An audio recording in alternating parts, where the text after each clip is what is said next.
Welcome to Natural Habitat Adventures Daily Dose of Nature. I'm your host, Brooke Mitchell, and today's webinar is Alaska's Grizzly ship, Kodiak to Katmai, presented by NatHab Expedition Leader Teresa Whipple. Thank you so much for being here today, Teresa. Over to you. Thanks, Brooke. Hi, everyone. Though I can't see you, I feel like I feel your presence through the computer. And thank you for joining me this morning for Know Before You Go for Alaska's Grizzly ship itinerary. We're going to go over a little bit about the trip itself, a little bit how to prepare, and then take any questions at the end that you might have. Hopefully, I can answer a lot of them. And I will just quickly tell you a little bit about myself because if you are already signed up to be on the trip this upcoming summer, then you very well might see me on board because I am an expedition leader for this particular trip. I also this year will be doing the Fat Bear photos that happen in the fall. And previously, I have done NatHab's Bear Camp. I've done Churchill polar bears uh, and the Baja gray whales, which was a diversion from bears for me, but still a really wonderful trip. I've been with NatHab for, I was trying to remember this morning actually. It could be about 10 years now that I've been with NatHab as an expedition leader. And I was actually contacted by the company because one of their bear expedition leaders took my bear viewing trip and then recommended me to NatHab. And so NatHab contacted me and said, we'd love to bring you up and put you on our Grizzly ship itinerary. And I was very flattered, and I said, "Oh, thank you, but I'm really excited about what I'm doing at the moment." And that's when at the time they said, "Well, how do you feel about going for polar bears with us?"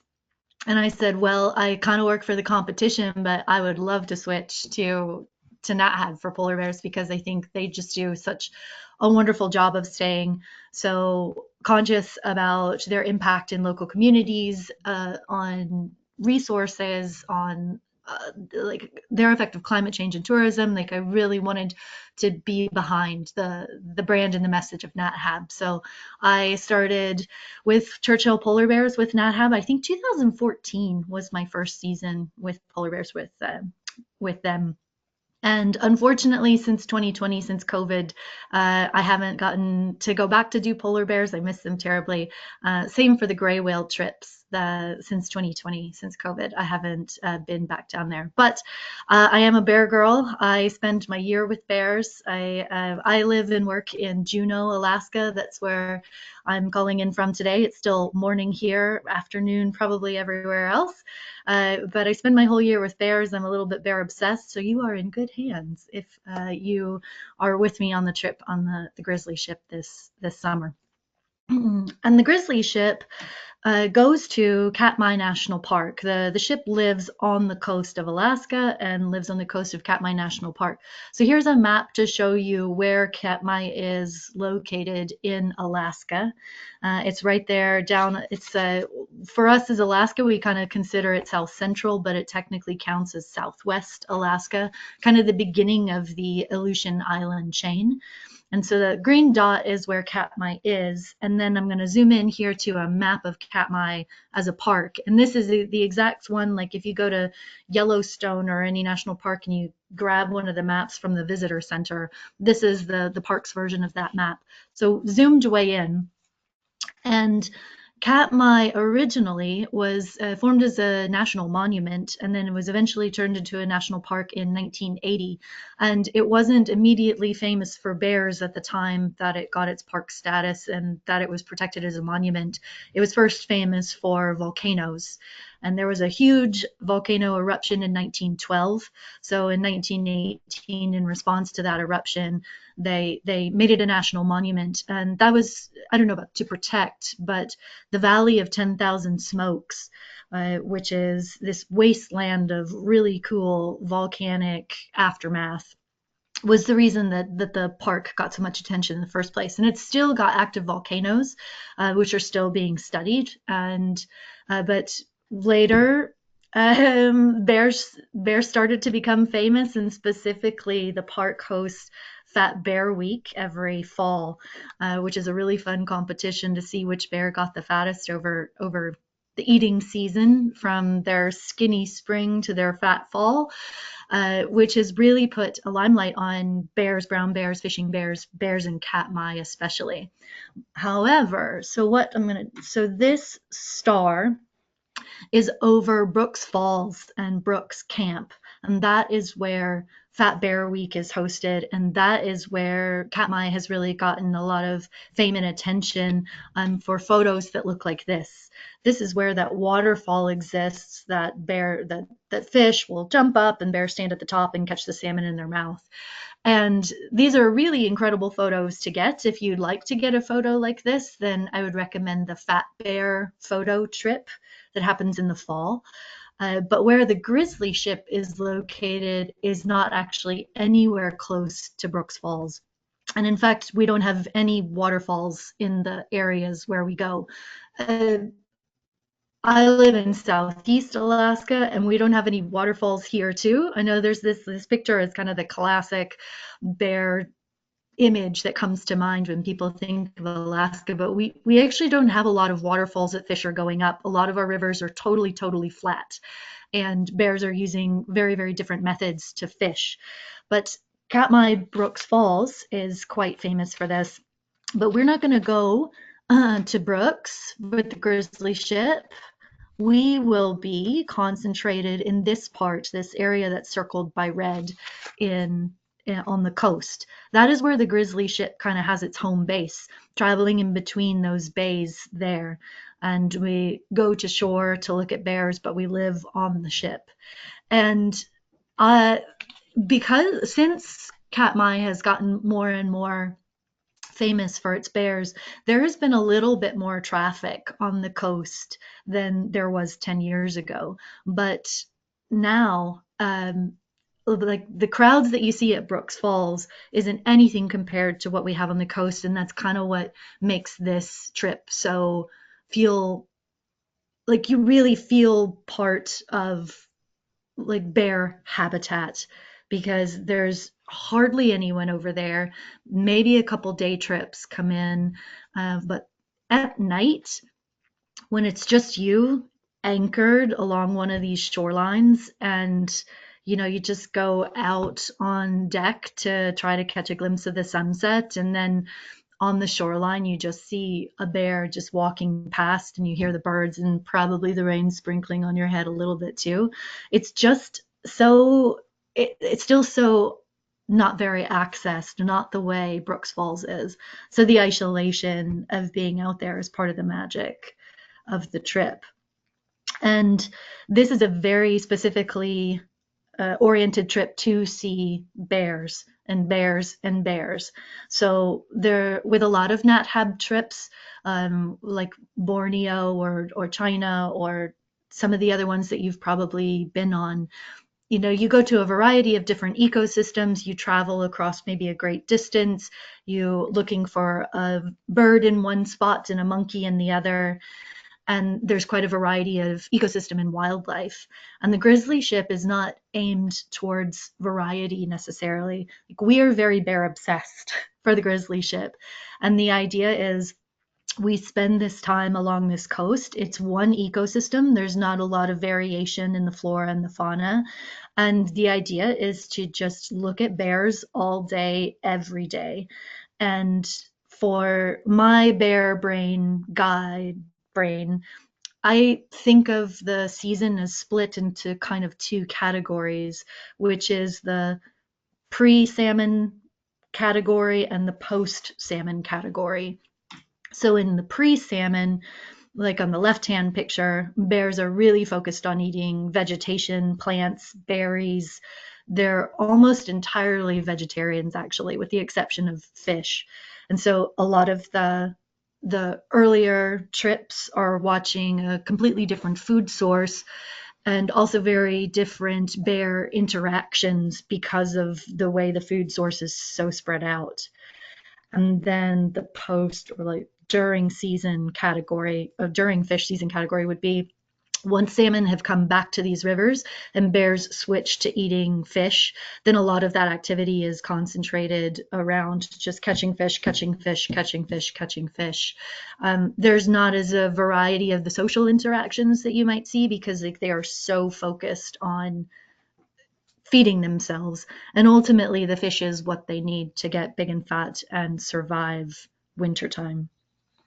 And the bears that we go to look at on the Katmai coast are highly debatable amongst Alaskans in particular, but there seems to come, well, not just confusion a little bit with the difference between brown bear and grizzly bear, but there's not just confusion, but a little bit of heated discussion, let's say, especially in Alaska, about what to call what bear.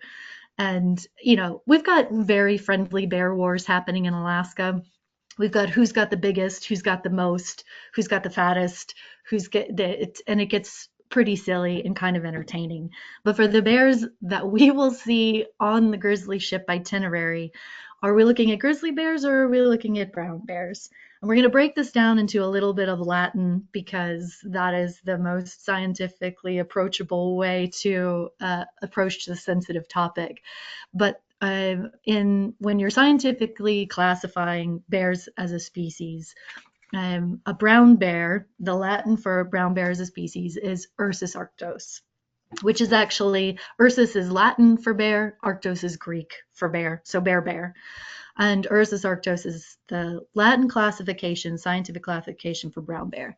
And so what's the difference between that and a grizzly bear? Well, scientifically speaking, it's the same. Grizzly bear is also Ursus arctos.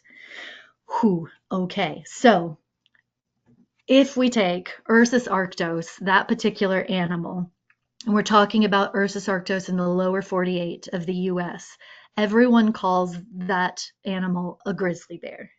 If you go to British Columbia, if you go to Canada, British Columbia hosts the most of Ursus arctos after Alaska. If you go to Canada, especially British Columbia, and you're looking at an Ursus arctos, they also refer to this bear as grizzly.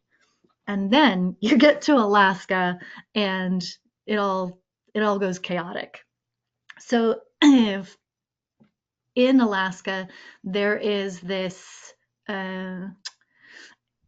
there's a concept that a coastal Ursus arctos should be referred to as a brown bear, and an Ursus arctos that lives in an interior, like in Denali National Park, that bear would be called a grizzly bear.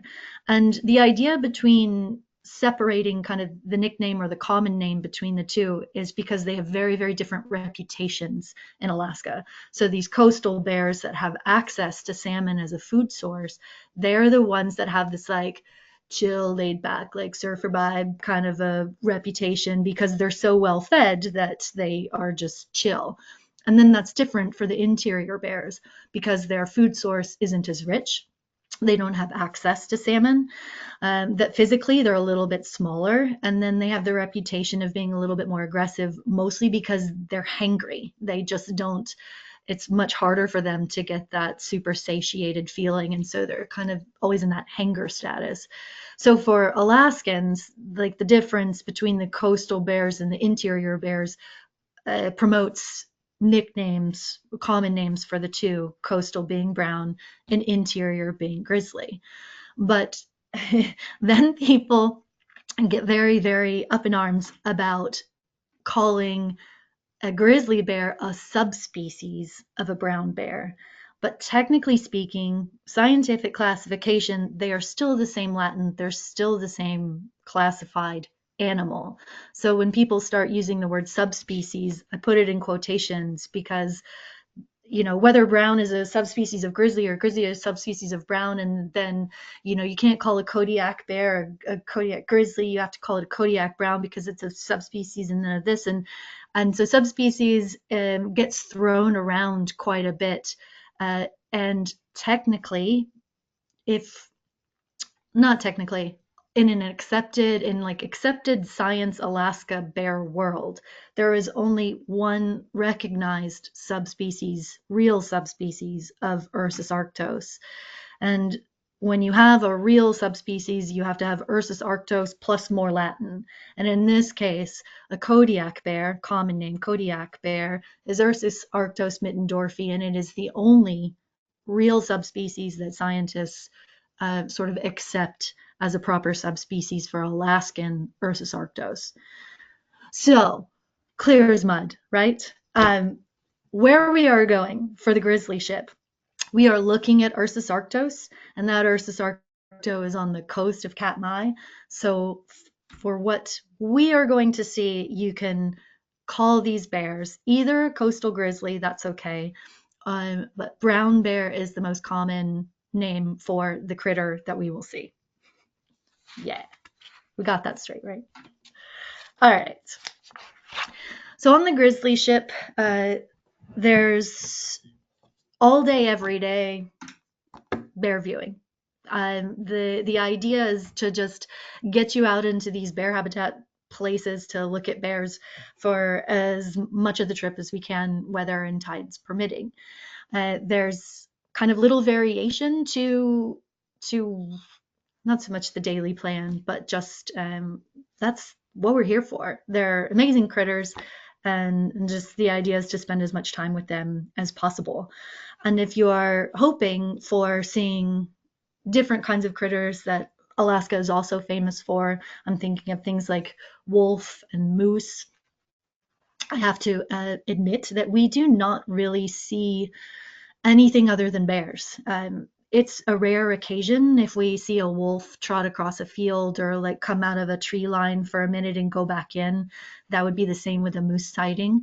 So there's not a lot of like, this is just really specialized bear habitat. It really supports bears. It doesn't necessarily support as well the moose and the wolf and the other kind of critters that Alaska is famous for, this part of the coast. So, but the bears are kind of non-ending fun. So just because we're not necessarily seeing, like the big Alaska 5, the idea is that the more time we spend with the bears, the better, like, appreciation maybe for just not getting to see them, but to getting to watch them and understand them in a way that you haven't gotten to do before, whether you've seen a bear in Katmai or Yellowstone yet or not. Sitting down with these bears, and the picture on the left is my photo from one of my photos from last year, just sitting down in the middle of this crazy wild place and just watching bears do what they do around you for a couple hours on end. It just it really gets you into a different mind place for like what actually wildlife viewing can really be. So much time in their space watching. And so the picture on the right is one I pulled off the NatHab website, because inevitably I feel like maybe it's already been written into the comments for the questions of how close do we get to the bears? And I scoured also the NatHab website for what it says in the frequently asked questions. And there was a very, very long quote by one of our expedition leader, Brad. And I took a little excerpt out that says, our groups always maintain a careful and respectful distance. And this question is very hard to answer, because even when I think about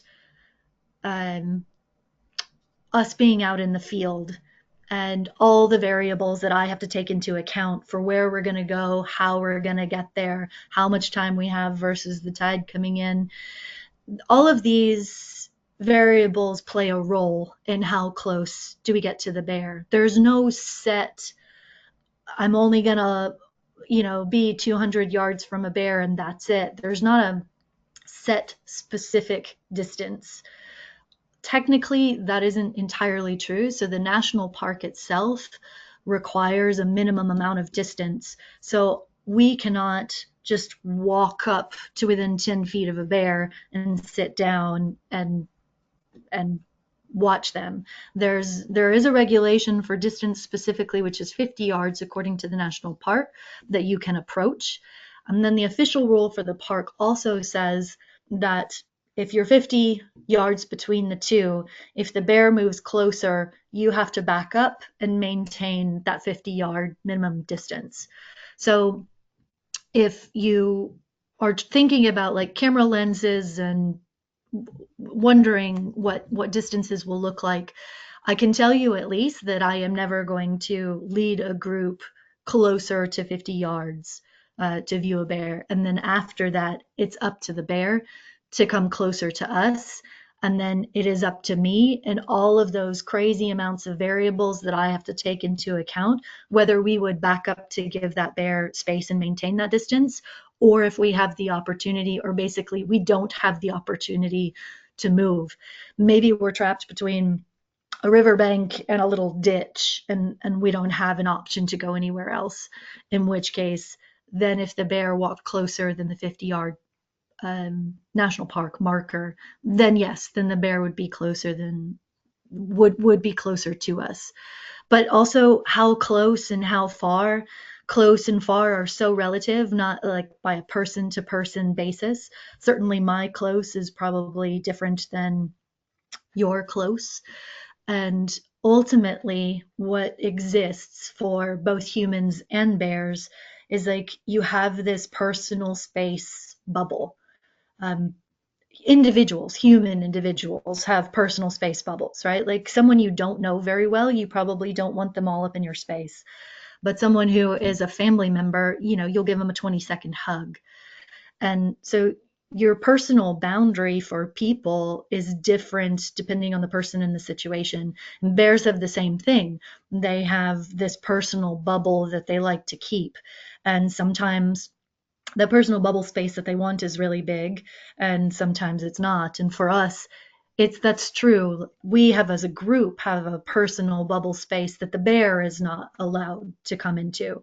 And I make that decision of how big that bubble space is for us, depending on all those variables, and also depending on the bear. If it's a bear that's really relaxed and just trying to walk by, then that seems like an okay time for the distance to decrease. But if it's a bear that I don't like what it's doing, then I don't want it to come any closer to us as a group, just because then the idea is to be witnesses to what they're doing with their lives and not interfere with it. And if I'm doing my job well, then I've set us down in a place that is not interfering with what the bear wants to do. And so if as the proximity is so nuanced in each kind of specific instance. It depends on how the bear is acting. It depends on how we or a group is acting, where we are physically compared to the bear. So not trying to avoid the answer to the question of how close we get. I'm saying there's so much that goes into that decision that until you're kind of real time, it might not make a lot of sense through a PowerPoint. And in this photo in particular, I will say, because it's on the NatHab website, that forced perspective shots are quite popular for wildlife viewing in general. But if you were to try to guess the distance between the woman with the pink coat and where the bears are standing, it looks very, very close in the photo. In real time, when that photo was taken, that family group of bears was actually about 80 yards away from the group.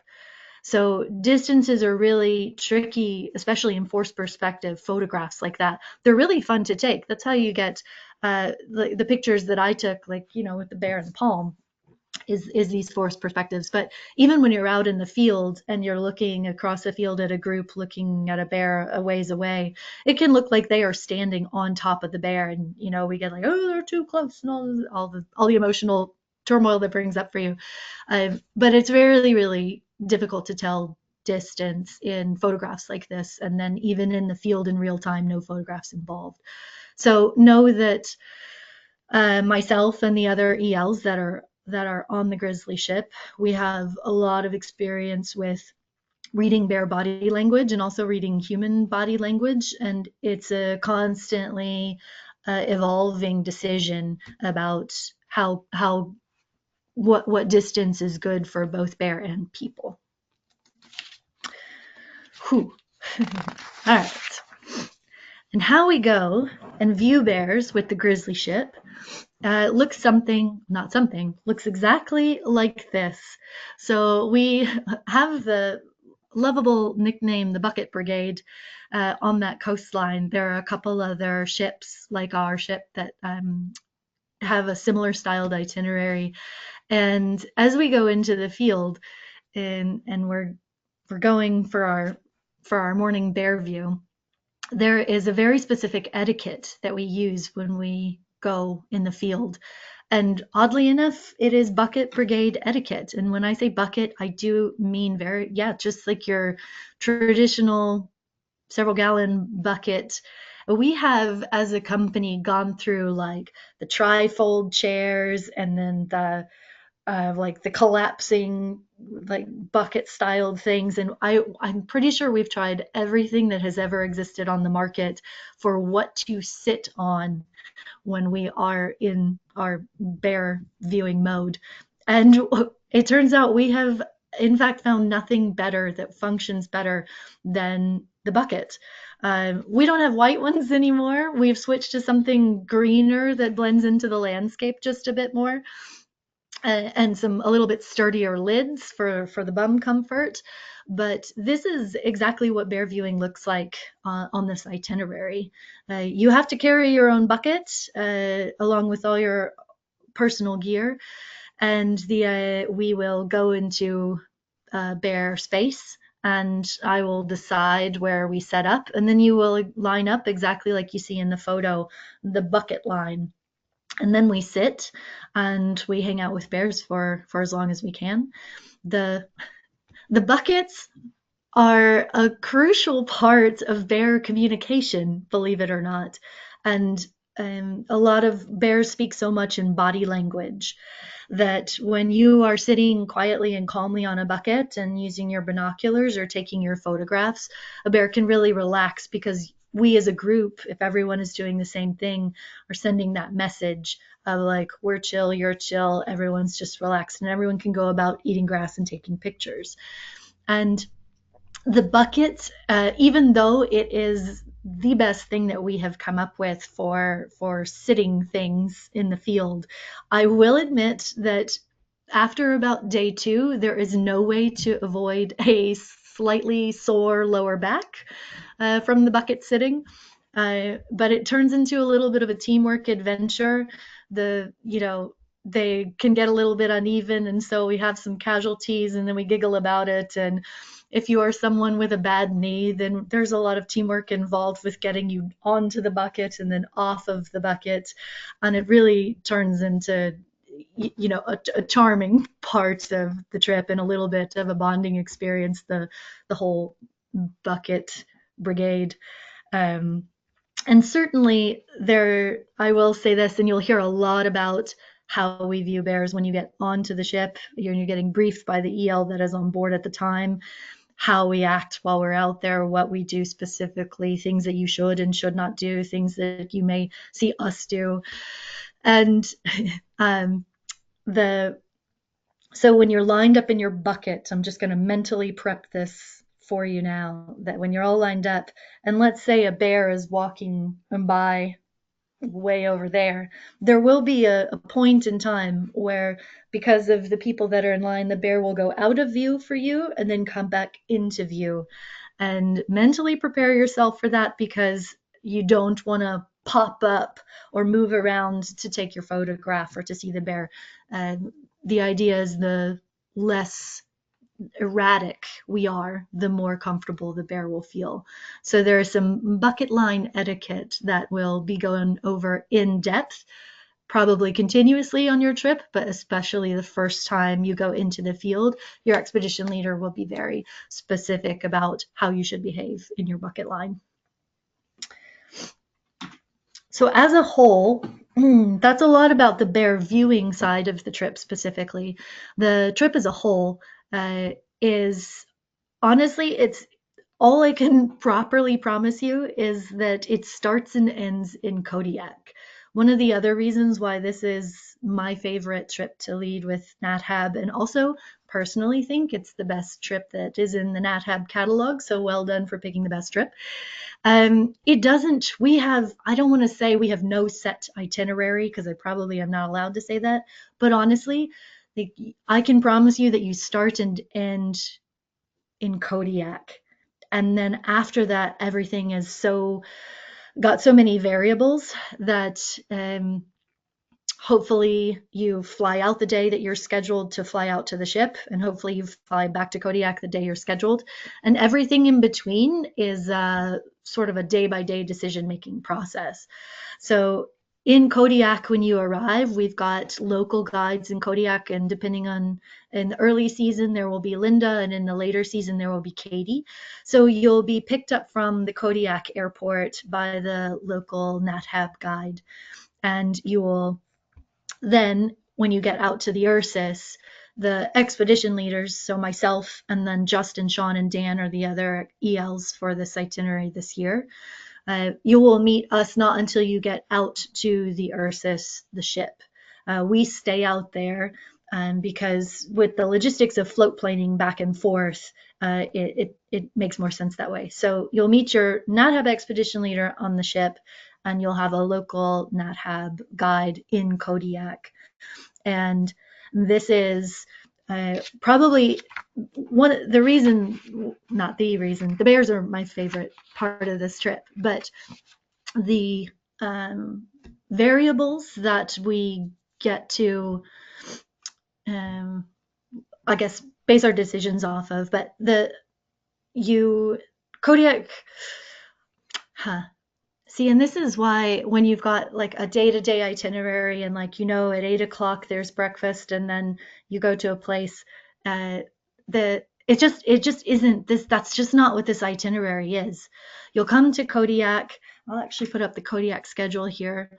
So you'll be picked up, and then you'll have your welcome dinner when you arrive in Kodiak. On day 2, you'll have activities around Kodiak, and I didn't label those specifically because for sure you'll probably go out on Lee's boat. Lee's boat is the opportunity to see some marine wildlife and kind of the other critters that we don't necessarily see on the Katmai coast because we're so bear focused. So you'll have activities around Kodiak, and there's like a slew of 10 options, and Linda will be the one to figure out which timing works with which and what's open and what the weather is allowing us to do. Kodiak is famous for its fog. So you'll have activities around Kodiak for that second day, and then on the third day you take a float plane out to the ship, and then we go sort of minute by minute out there based on where we are and what's going on, and then you'll on day 7 float plane back to Kodiak. Ideally you'll have a farewell dinner and then you depart. And that's just the beauty. Like, this is all I can say happens for sure on this trip, because it's just like you get out there and then there's fog, and so then you delay, and then there's a beautiful day, and so you fly this way, and then we have to access one bay at this one time because of the tide, and so we go there and then we go back, and that depends on the day you're there, and then if we have the weather to get there, and then it's just like this crazy wild wilderness adventure. It's just, there's like, you just have to just roll with it and just absolutely enjoy the like, bear life is just crazy, and you get to experience it, and we just have to roll with whatever that like fog and the tide and the rain and the everything does for us.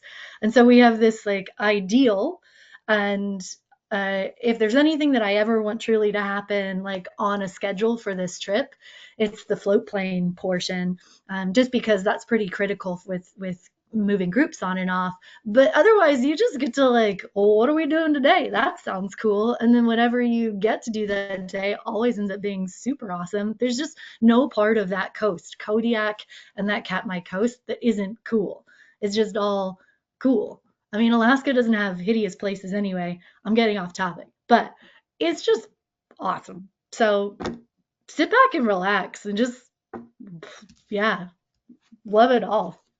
Okay, sorry, back on track. Okay, You're going to take a float plane. You're going to start and end in Kodiak. That's all I'm going to promise you. I do promise you, you will take a float plane at some point on day 3 and day 7 out to the coast to meet the ship. And if you've never been in a float plane before, they're really super fun. They're teeny, teeny, tiny, but they're super fun. So there's a picture of a float plane. So it takes off on water and it lands on water too. The photograph on the left is this just gorgeous aerial view of the Katmai coast.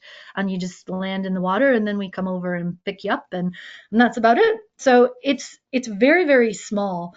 You're kind of shoulder to shoulder, but you get great, great views like this out the window. And we've been working with this particular float plane company for so many years. All the pilots are really awesome and they know us and they know the Ursus. And we really have a great relationship with them. And so the float plane time from Kodiak to the boat is dependent on weather and where the boat is located. So it could be as fast as 35 minutes. It could be as long as an hour and a half. And that depends on the variables of weather and where the boat is located at the time that you are going and coming on this particular day. Also, mentally prep. So there's, because of logistics of float planes being small, we have to break up the group of the 8 into 2 different planes. Sometimes they're able to come together kind of one after another. Sometimes it's like a back and forth. But ultimately, when you get to the Katmai coast to the ship itself, you like the outgoing group and the incoming group will have a decent amount of crossover time because we gotta offload some and then unload others, and then we've got half and half on one side and half on the other side. So it's a little bit of a musical chairs kind of a thing. But so you should expect when you fly out to the ship to meet the group coming off, and when you're flying off the ship, you'll meet the group coming on, and so you guys can high five each other on the way. Yeah. And this is the ship itself. The Ursus, the MV Ursus, is an MV Natural Habitat Ursus. She's an old working crabbing vessel, and I love her. She's an old girl with a lot of personality, and she's perfect for this coastline. This ship is near and dear to my heart. I run a lot of boats here out of Juneau, and if I could buy her and retire on her, I totally would. But she's great for what she does, and she's especially comfortable now. It used to be, so there's a white box on the deck of the boat, and that's the guest rooms. And until NatHab built the guest rooms, we're all kind of all smushed into the crew quarters together, and that was it was fun. But this is just downright luxurious by standards by these kinds of vessels. So it's really, really nice now. So the white box is the guest rooms, and when you get out to the ship, not only will you meet your NatHab EL, but the Ursus crew. And those guys we've been working with for over 20 years. They're really lovely. They shuttle us to from, they feed us. We just, they're such a great crew, and you'll meet them when you come on board. There's photos of the inside of the Ursus online if you're curious. I grabbed a couple off the website. And this is the guest rooms inside the white box. So it's 2 bunk beds, kind of like in an L shape, one on top of the other, and they're right next to each other with a bathroom in the middle. So you get to share the bathroom with your port or starboard neighbor, and then there's 2 more on the other side. They're pretty comfortable. And this is a picture of where we more or less spend most of our time when we're not sleeping or looking at bears. This is the dining table that's in the galley of the vessel, and that's an area that's open to you all the time. We always have coffee and tea and things like that. That's where you can download photos on your computer. That's where you can come in for a cup of tea. It's where you can read your book. It's kind of the common space on the boat. And I will say that while you are on board, so the ship does have emergency communication. Like we've got Coast Guard radio, we've got a satellite phone, we've got inReach devices, we got that kind of thing.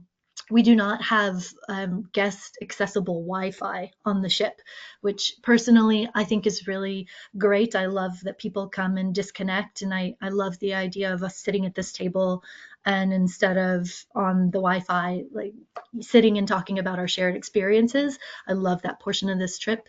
We also do not have laundry facilities on board the vessel. But the good news is you don't actually need to bring a lot of stuff, so that should be no problem.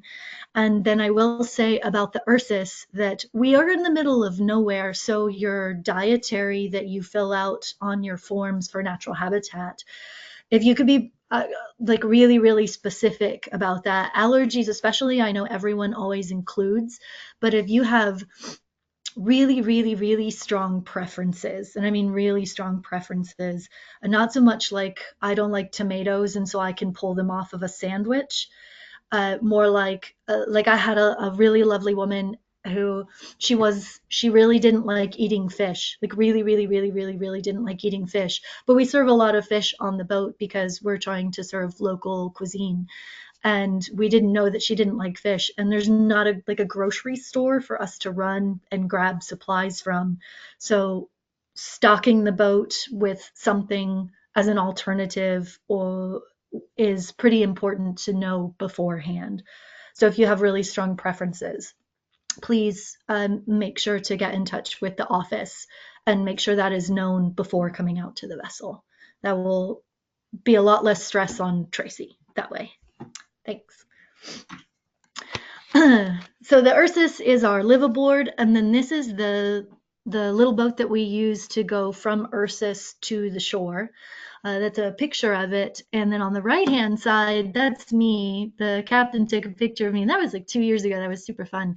But you can see there's like a drawbridge at the bow of the vessel, and it's so nice. You just point the nose of the boat right towards the shoreline, the drawbridge goes down, and there's an easy walkway off and on again, which is great. There's a lot of handholds on that boat, and it's we got lucky when we acquired that thing. It's just the nicest way to get around in those places, and you do require a hand to go on and off it from boat to boat, and you do require a hand to go on and off the drawbridge if it's a little bit steep, but it's just the best working little skiff we've had for our activities the way we do them on this itinerary. And bear viewing.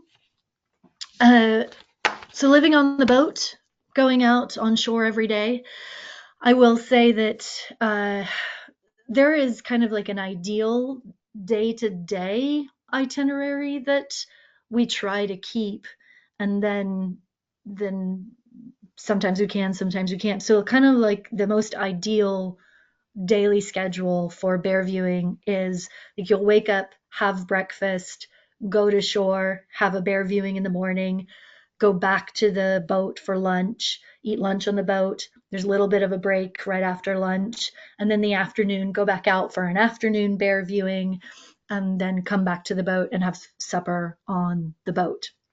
And then that's something to strive for, at least like when I'm thinking about plans A through L. That's to try to make that plan A. But inevitably, with all those variables that are kind of always rolling through and changing things, and what makes it that really great adventure is that the variables really depend on not just safety but the tide. The tide is a major accessibility variable for us, so when we can and cannot get into certain places.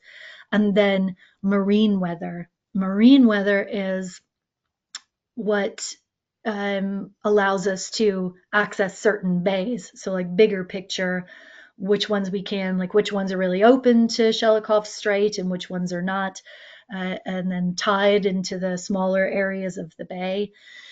The terrain and the group mobility within that terrain is a lot to do with how I structure the daily plan. Like if I know it's going to take us 3 hours to walk into the bear viewing location, then it's not going to make a lot of sense for us to try to walk in 3 hours and then see a bear for 5 minutes and then walk out for 3 hours to get back to the boat for a late lunch.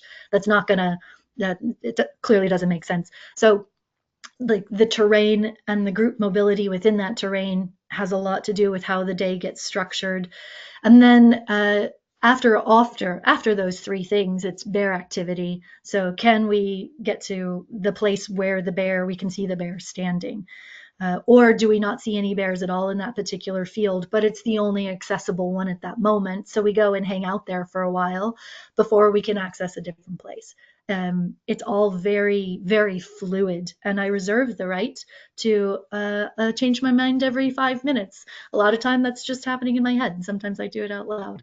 But just constantly always looking at those specific four variables and then always updating the plan according to those four variables.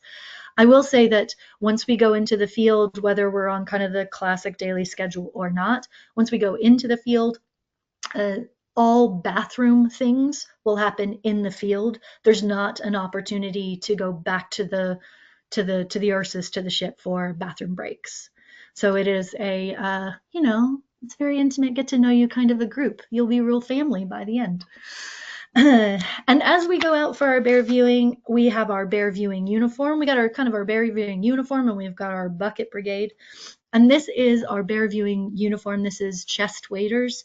And we have these for you on the Ursus. This is not something you have to bring. This is something we provide. And these allow us so much access to so much of the terrain. If we have to cross a river, or if we get stuck in the muck, like if you can go down on a knee and it's not a problem, you're still totally protected from all the gunk. And then certainly if we have to cross a river that might be like waist high at the time because of the tide, you can just really like hold your stuff up and keep going. Rubber boots just don't cut it out there. This is a picture of me wearing waders, and I brought my waders too in case you haven't seen these before. So it's basically like a combination of overalls and a onesie. So this is the bottom of the wader boot. This is the inside. So there's a sock that's connected to the leg. So your sock foot goes inside the pant, not foot with shoe. Your sock foot goes inside. You put it on like a onesie, like coveralls, and then you got this whole thing, and it sits like overalls on your person. So your sock feet are in the bottom of the booty, and then the booty that's connected, this goes into the shoe that you'll be wearing, and it's a special shoe. So water is designed to move through the shoe, and the booty is designed to keep your foot dry. So you'll feel like your feet are wet, basically, because you'll feel water moving in and out of the shoe, but your foot inside will actually stay dry this way. They're the best things ever. We get to it's like being back as a kid and you get to jump in the puddle and get all goofed up. Like that's what the feeling you get when you wear waders. You feel totally impenetrable. It's really nice. And we have to wear these because of it's just allows us so much more freedom with the areas that we have to go. So this is some examples of the terrain that the bears are in, and therefore we will be in. Huge open fields on the left-hand side with multiple river crossings in the middle. On the right-hand side, that's tide is out, and it just becomes this, the rivers are shallow, but it's just this mucky, muddy hike. And just waders just allow us to go tromps around in all those places. It's really great. As far as the terrain itself, there's in this itinerary and in these bays, there's no major elevation gains or elevation losses, but it's a wilderness adventure in waders, and so it gets a little silly sometimes, and this is where a lot of the group teamwork really comes into play. So this is kind of what it looks like when you're out there and you're trying to muck around. You're in your waders, you're in your gear, you got your backpack, your binoculars are hanging off, you got your bucket, and now you're troopsing through the river to get to the other side. Or this actually looks like a tidal walk and you're trying to get out to the boat. The tricky part about trying to describe the what you need to be physically capable of for this itinerary is because the terrain is so different in each of the bays that some are a little bit harder to navigate than others. And so if you happen to end up on your trip on a really like flat and easy bay, then it will feel kind of like a walk through the park. But if you happen to end up on a trip where like we have to get into some tricky spots for bear access, then sometimes the trek gets gets a little challenging. And I would say not challenging in that so I don't know if any of you have ever put on a pair of chest waders before, this would make sense. And if you haven't, that like there's like when you're taking a walk or a hike on a vacation and you're on a trail and you got your pole and everything and you feel pretty comfortable with what you're doing, the difference that putting on those waders makes is a little bit tricky. This booty, um, it's really big and bulky, and so you have to take the booty and get it into the boot, and the booty crunches up in the back, and so inevitably you have to wear a shoe size that's much bigger than you're used to, and then you've got this like crunched up booty hanging out on the inside. And for the first time especially, it throws off your balance. It throws off your balance quite a bit until you get used to it. And you do get used to it, and you've got your group mates here to arm in arm you all over the place, and me to find all the sinky spots before you get there. But just like having the waders on, it just throws off your balance a little bit in a way that your muscles are not used to. You'll have to start using stabilizer muscles for walking in that outfit that you probably haven't used before, which is where the challenging part can come in. So if we've got to go up and down a little ditch, those things aren't even flexible. They're like you don't have any stretch to them, so you're trying to figure it out, and then you're holding your bucket, and then you got to go down and up again. And sometimes we're crawling, and sometimes we're not. But in the end, like it's just kind of part of the like fun obstacle course of being in bear world. And we do it as a group. We live and die as a group out there as far as where we're going and what we're doing. And we just like hang on to each other and giggle about it and get there. So it always ends up being a good time, even if we meet a challenging terrain portion. It just it's a bonding experience. Think of it that way. The waders are also really great for protecting us from a lot of the weather that we see, which is really not so predictable on that coast. I took this wonderful quote off the NatHab website that it can range from miserable to glorious, and that can be in one day. So here's the thing, if you happen to be monitoring the weather leading up to your trip to sort of figure out whether it's what you're packing or whether you're going to have good weather for your trip, one way or the other, you can stop right now. You do not have to check the weather forecast because there's no way for you to predict the weather that will be on the Katmai coast for the days that you are there. We look at the marine forecast, so not any of the Googleable forecasts. We look at the marine forecast. We get it twice a day over the marine radio on the vessel.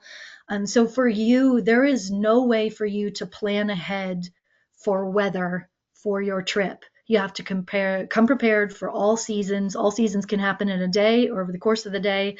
But I will tell you this, that if you are one of the ones that was praying for good weather before your trip, do not pray for sun and dry.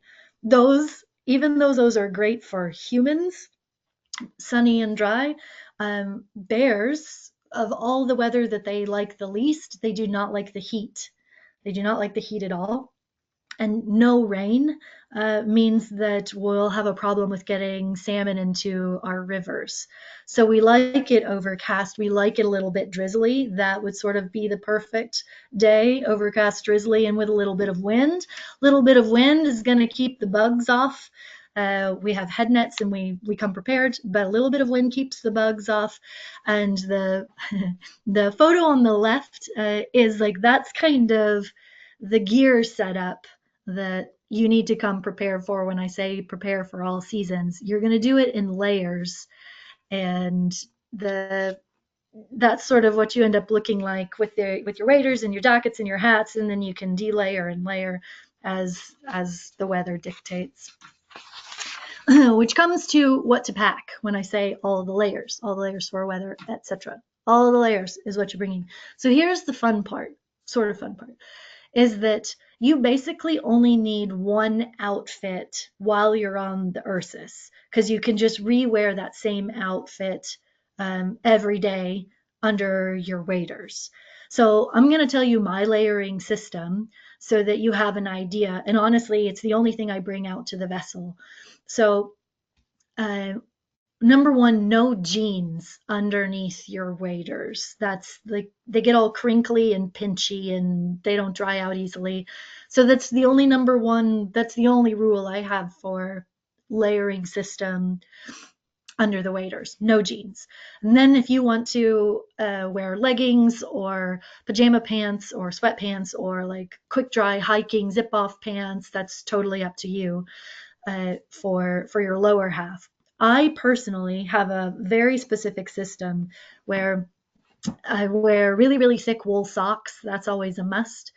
And then I have leggings or thermals, like long johns, and then a pair of sweatpants on top.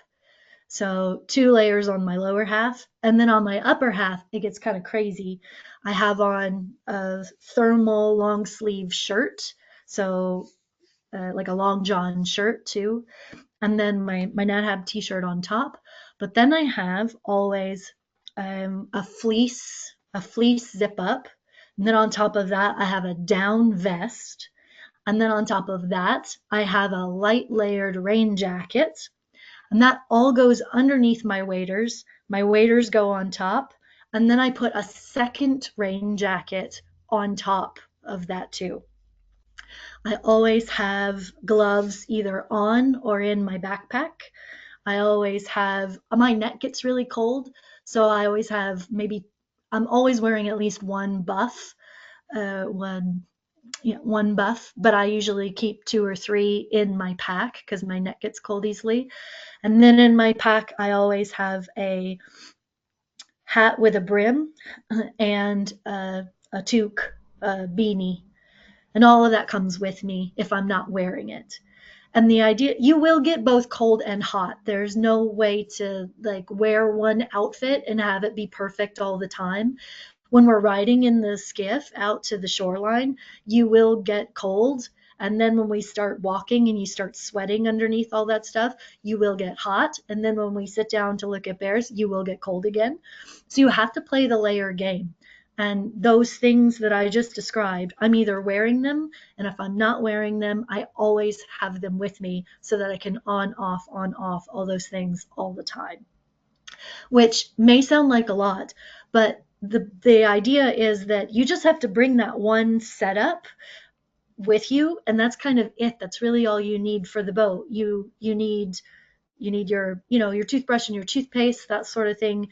You need change of the undergarments, and you need your pajamas, and that's kind of all you really need to come out to the boat. So the pack doesn't have to get huge with the millions of things for all the layers. You just really need the one outfit. And I have the 2 rain jacket trick. I live in Alaska, so I already own 9 rain jackets, so that's easy.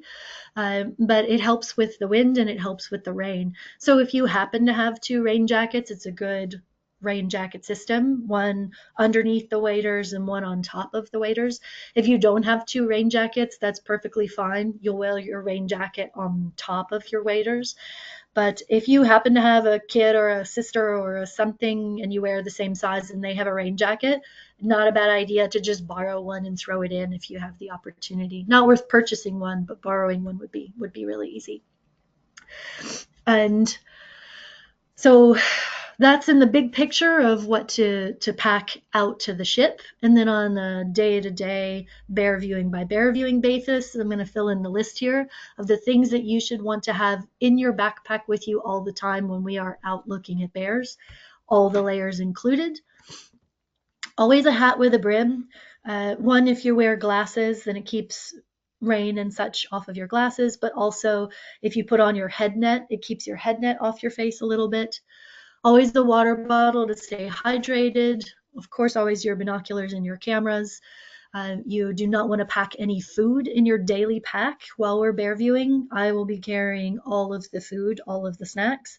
And of course, you need to pack your sense of adventure because we're going to go tromp through some water and sit down in a mosquito filled zone and really enjoy our time with bears.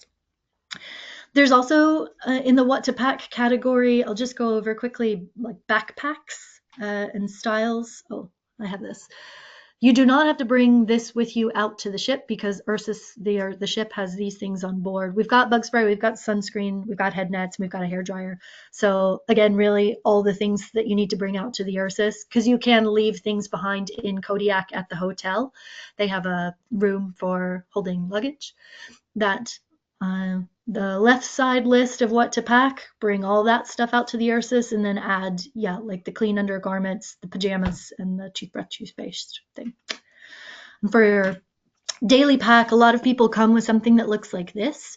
A backpack that's got a rain cover. If you have that, great. That should help a bit from the rain, but I will also mention that when you set your backpack down on the ground where we go bear viewing, the water on the ground will soak through backpacks really, really quickly, including those rain covers. So my system and what I would recommend is dry sacks. So you can have your JanSport cloth backpack. You don't have to go out and buy a new fancy Osprey with a rain cover. You can just bring your cloth JanSport LL Bean backpack, but then just make sure to get a couple of these dry sacks. And then all of your stuff goes inside the dry sack and then goes into your backpack. That's my system. I even had it color coded. I also have a fancy waterproof backpack, but it's not, there's not a point in buying one of those. This is a really, really simple system, and it works really, really well out there to keep like your extra layers in the color blue and all your camera gear in color yellow. And for cameras, if you have questions, we've still found that taking close range, especially selfie styled pictures, are still best done with a phone. So bring your phone into the field for sure. And if you have a waterproof cover for it, even better. As far as DSLR cameras and big cameras, if you have the option to bring 2 camera bodies and 2 lenses so that you don't have to change lenses in the field, ideal. But if you don't already have that as a setup and you're trying to decide lenses for your camera, then these are the recommended lens lengths, a short one and a big one, and then you can toggle between the two while you're out there. Okay, sorry, tried to speed that up. I am ready for questions. Well, Teresa, that was so helpful. I feel like I'm prepared to go on the trip, and I really wish I was joining you this upcoming season. I'm sure there's lots of people watching today who are excited to come as well. We are past time, but if you have some additional time, Teresa, I would like to ask you some questions if that's okay. Yeah, yeah. We'll just get through a few, everybody, and then of course, if you have any additional questions, the concierge team would be more than happy to help. But first, could you elaborate? I'm getting lots of questions about insects. Alaska is notorious for insects. What is the impact of mosquitoes on this trip? um, we joke that, do you know what the state bird of Alaska is? The mosquito. Yeah. Um, yeah, we hope for some wind because the wind generally keeps the bugs off. More or less, you're covered in the photos that you saw. Like you're covered in gear, rain jackets and waders and the long sleeves. And I've never worn a t-shirt on that coast ever. So you're relatively protected from basically here down as far as bugs go. It's just the face where they can get annoying, or your hands if you're not wearing gloves and you're trying to take photos. So that's why I always, in my pack in the field, I've always got bug spray with me. And when you get to the Ursus, you will be issued your very own head net, and those always live with you. I make my groups do this. I know the boys don't do this, but I think they should. that all the waders have. So this is the front of, well, these are, I mean, they're a little bit different, but these are the waders. And there's almost always a pocket right here, right at chest level, or kind of one hiding on the inside. And I make every single one of my groups, I give you a head net and I physically watch you put it into that pocket so that it's always available for you to put on. And if there's a bit of wind, they kind of stay off. But yeah, the bugs can get pretty bad. But then you just put your head net on and do a couple spritz, and it gets silly. Maybe I should not. I can't pull up the little video. I don't have time. But we joke out there that when the mosquitoes get bad, that you're on a NatHab trip, but NatHab with a G.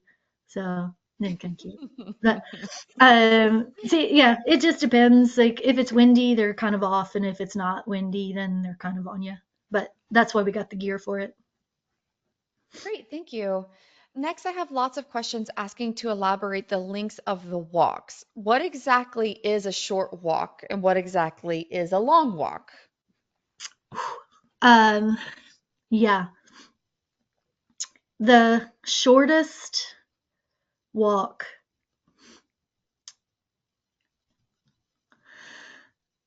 Hmm. I would say if I'm trying, my brain was trying to like properly break it down into distance in minutes, and the hard part is that with all the variables that I am immediately thinking of in the terrain aspect of the places that we go, I've had um, yeah, long hikes and short hikes.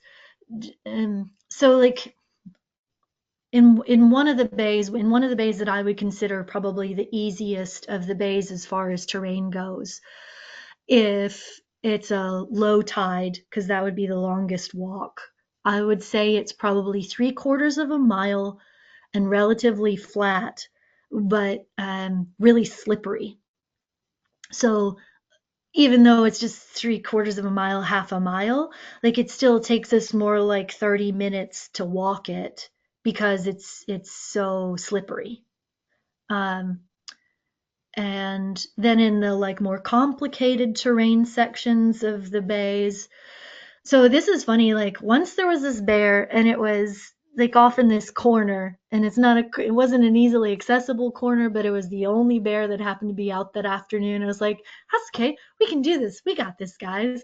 And we went to shore, and it probably took us, I don't know, 45 minutes to move like 30 feet.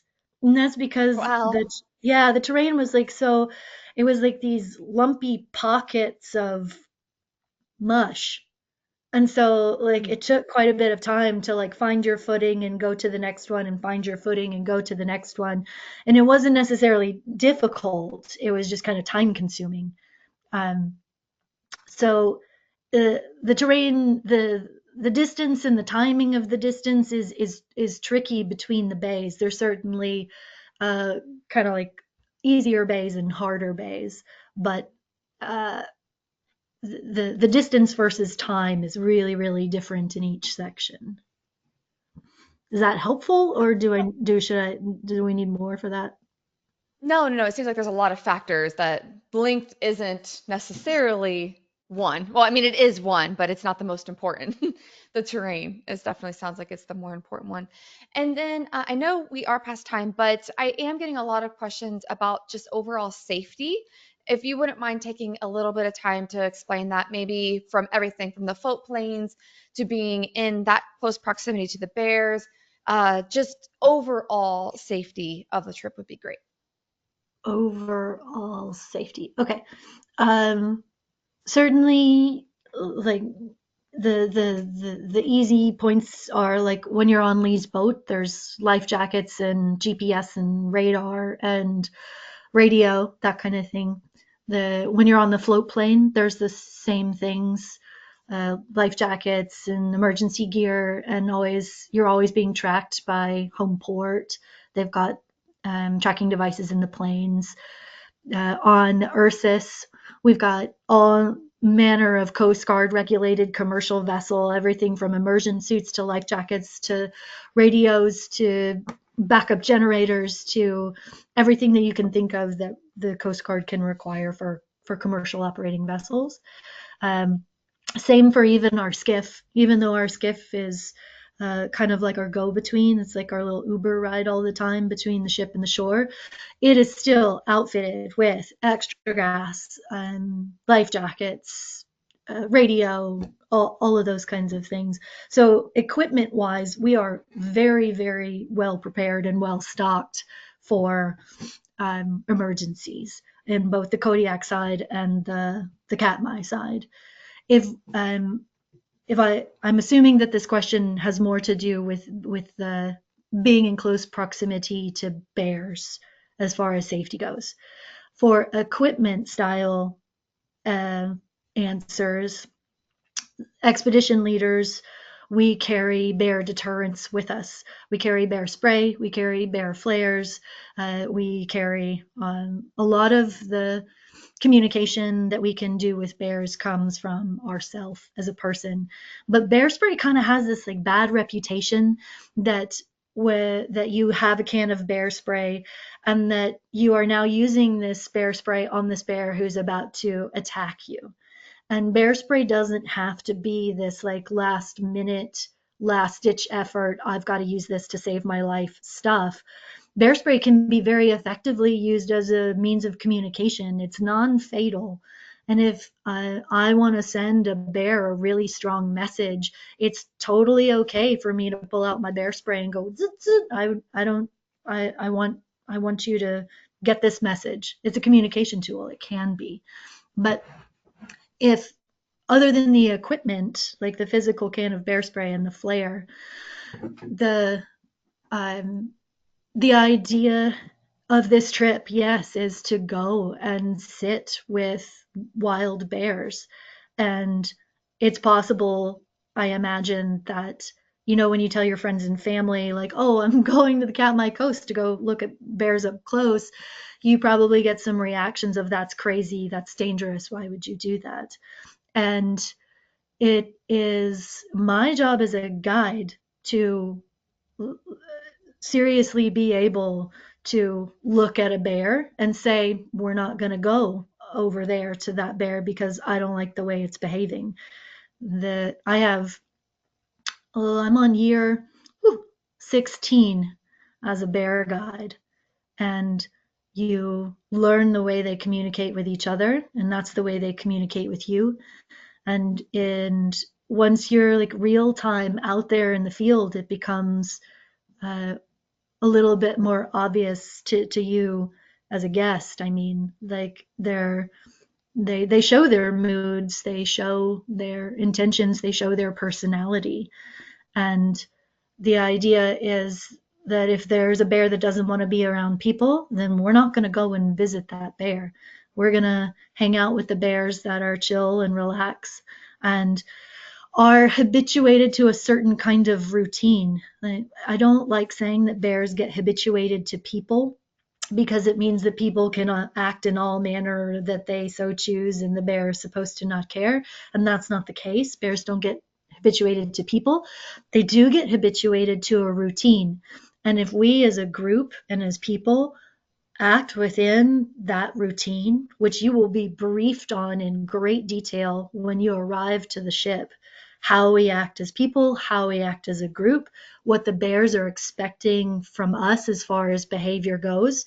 If we act calm and if we act predictable and if we act in accordance to that routine that they are used to, they just go about doing their stuff. And if we were for like, it's more likely that we're going to scare a bear because if we're sitting in our bucket line and someone gets excited and like pops up to take a picture, that's a really erratic behavior for a bear. That sends a really strong message. It's like that's going to make a bear uncomfortable and make a bear run away or walk away. It's not going to want to be around something that's unpredictable. So there's a very specific way that we behave. And it's kind of a way that the bears are like in agreement with, in a way. Like you do your thing, I'll do my thing. And as long as everyone continues to do that, then everyone goes about their own business.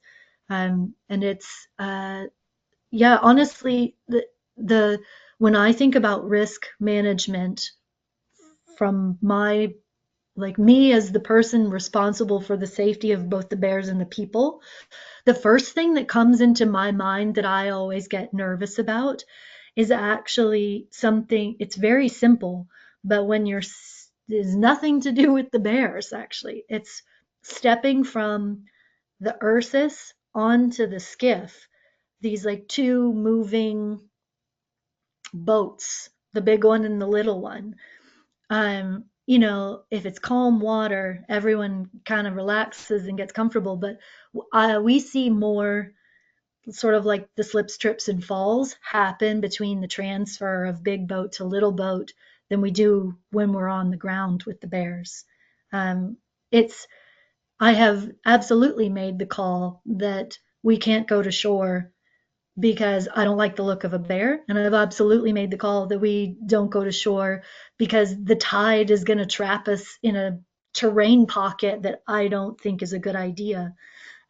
So it's a lot of those variables, but there's a all of the guides that are on this vessel have a lot of experience doing this, and the bears are relatively forgiving for our indiscretions, which is really kind of them. They're really being very patient and putting up with a lot of our like curiosities, and it's I think we get to be grateful for them for doing that.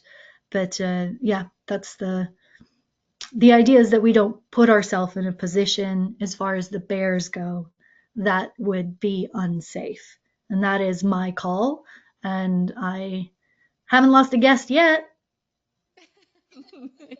That's a good record. Awesome. Well, Teresa, this has been fantastic. I do have a couple comments in here, people who have joined this trip and thought it was one of the funnest things they've ever done. So thanks for those little nuggets from our past travelers. And I hope that our future travelers are very excited. So, Teresa, I will turn it to you for any last closing comments.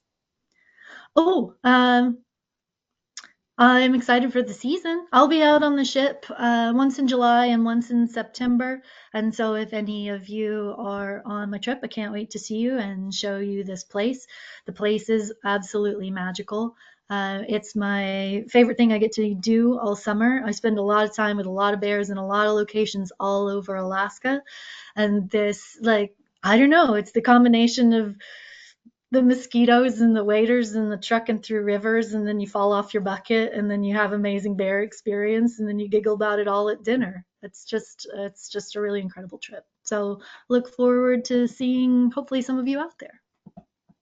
Yes, it sounds like a dream trip for any of us. So, thank you, Teresa, for taking the time to present to us today. And I would like to thank everybody who tuned in. Join us Monday for our next daily dose of nature. You can check out next week's lineup, including registration links, on our website at nathab.com/webinars, and keep an eye out for our Sunday E's new announcement. We did record today's presentation, and we will have the replay available on our website soon. With that, I will conclude the webinar. Goodbye, everybody.